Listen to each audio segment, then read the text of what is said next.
Centar Ministarstva odbrane Kikinda organizovao je promociju dobrovoljnog služenja vojnog roka na obali reke Tise u Novom Kneževcu. Kako se u isto vreme održavala manifestacija takmičenja u kuvanju riblje čorbe, brojni meštani našeg mesta i njihovi gosti imali su prilike da sa pripadnicima Ministarstva odbrane i Vojske Srbije porazgovaraju o dobrovoljnom služenju vojnog roka. Potpukovnik Dušan Jovanić iz Centra Ministarstva odbrane Kikinda objasnio je koji su to neophodni uslovi za dobrovoljno služenje vojnog roka. Pravo na dobrovoljno služenje vojnog roka imaju svi kandidati muškog i ženskog pola od 19 do 30 godina koji mogu da se prijave za dobrovoljno služenje vojnog roka.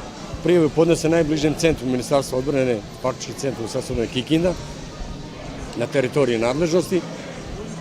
Služenje vojnog roka na dobrovoljnoj osnovi traje 6 meseci, 3 meseca je stručno-specijalistička obuka i 3 meseca je služenje u jedinicama Vojske Srbije. Prvih meseci i po dana se služi u centrima za obuku, to su 3 centra, Sombor, Valjevo i Leskovac. Nakon toga se meseci i po dana služi u stručno-specijalističkim centrima, imamo ih 5, i nakon toga 3 meseca u jedinicama Vojske Srbije.